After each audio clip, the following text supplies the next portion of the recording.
معي إلى جانبي مدير الرياضة بجامعة سيدة الويزة ومدير الاتحاد اللبناني الرياضي للجامعات الأستاذ إلياس بطرس.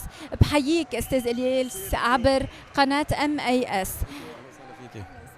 أستاذ إلياس، اليوم أهمية هالحدث الرياضي الجامع لكافة الرياضات بالنسبة للشباب شو ممكن يعطيه؟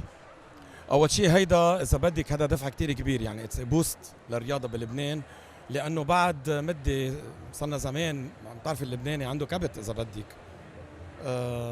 تشوفي هيك معرض بيكبر قلبك، اتحادات موجوده، في العاب معتم عليها مش موجوده، يعني ان كان بالفنون القتاليه كمان صار في مجال لاتحادات ثانيه تشارك تعمل استعراضات. كمان في عندك شركات بتبيع ادوات رياضيه. طب هذه اذا ما سوقت اغراضها كيف بدها تمشي بالبلد؟ بتعرفي نحن الشعب اللبناني شعب بتطوق دائما للتقدم وللحريه وللي بدك اياه. مشان هيك نحن شو ما صار جديد عنا بلبنان، نحن اللبنانيين اول ناس نحن متطوقين لنعمل هالقصص. بتشوفي مثلا لعبه جديده بلشت بالعالم صار لها جمعتين ثلاثه تلاقيها دغري بلشت عنا بلبنان. هلا انا بصفتي اذا بدك الشخصيه كمدير رياضه بجامعه سيدة الويزه، نحن بنجرب نعمل قد ما فينا رياضات تنقدر نساعد هالشباب لحتى لي نطلع من هذا الكليشيه انه بنوجه الشباب لصوب الرياضه مشان ما يتوجهوا لشيء ثاني. لا، شباب منهم لحالهم صاروا عم يتوجهوا، بيعرفوا انه الرياضه هي كثير منيحه، صارت لهم لصحتهم لنفسيتهم لتعاطيهم مع البشر. الرياضه التنافسيه كثير حلوه، بس كمان الرياضه اللي فيها ليجر كثير حلوه كمان. يعني مش ضروري واحد يسافر تيلعب تيربح تيعمل بطل عالم، لا، كمان في العائله فيها تعمل سبور، كمان فيها تيجي تشوف هالمعرض الكثير حلو اللي اول مره بصير منه بلبنان، وان شاء الله السنه الجايه واللي بعدها بصير اكبر واكبر، وكمان بتشارك اتحادات اكثر. هلا بالنسبه للاتحاد الرياضي اللبناني للجامعات، نحن الاتحاد اللبناني الرياضي للجامعات في لجنه جديده، يعني يعطيهم الف عافيه، عملوا فوق 30 بطوله السنه، والسنه كمان بعد ما خلصت عنا.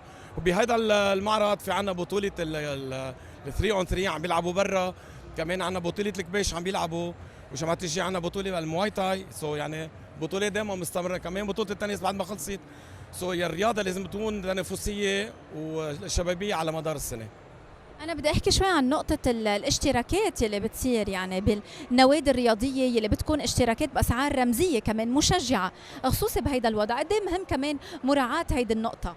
ليك بدي أقول لك شغلة، في أندية مراعية هذا الظرف اللبناني الاقتصادي الصعب، بس في أندية بتعرفي كل نادي عنده ستاندرد تبعه، يعني في نادي ممكن ما بعرف بعدد معين ب $20 يمكن يقدر يعمل رياضة، وفي أندية ما بتقدر.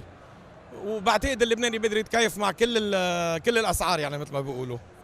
بدي منك توجه رسالة عبر قناة MAS لكل المتابعين الشباب يلي سواء كانوا فنون قتالية أو أي نوع من الرياضة، وحضرتك يعني أخبر بهيدا المجال والجامعات كمان اليوم المنخرطين، يعني هيدا الحس الشبابي المميز اللي عم بيشارك وين ما كان واللي عم بيرفع اسم لبنان بالبطولات العالمية.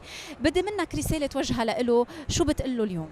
يعني أول شيء بدي أقول له إنه إذا بدك أول شيء ما يترك البلد. نحن في جامعات بلبنان عم تخرج متخصصين بالرياضة، إذا بتطلع هلا هون بالمعرض بتلاقي في كتير ناس عاملين بيرسونال ترينرز دارسين بالجامعة 4 سنين، يعني عم بيتخصص هذا الشخص. أكيد يعني بفضل إنه ما يسافر، بفضل إنه يشتغل بلبنان، البلد أكيد بده يرجع يوقف على رجليه، ما رح يضل هيك الوضع. وبتمنى له يضل هون، وبتمنى الرياضه تكبر بلبنان ويصير عندنا ابطال اكثر، والسنه الجايه بالالعاب الاولمبيه نجيب ميداليات يا رب. الله راضي بهمتكم. استاذ الياس بطرس، انا بدي اتشكر حضورك معنا وهذا اللقاء الخاص، وعلى امل انه دائما بكل المسابقات بكل البطولات نكون نحن كMAS حاضرين لحتى نغطي ونواكب كل نشاطات. انا بدي اتشكرك ومتابعك شخصيا، ودائما بس كون انا مع استاذ بسام بتكوني حضرتك موجوده وبتابعك. بيعطيكم الف عافيه. ثانك يو سو ماتش. ثانك يو.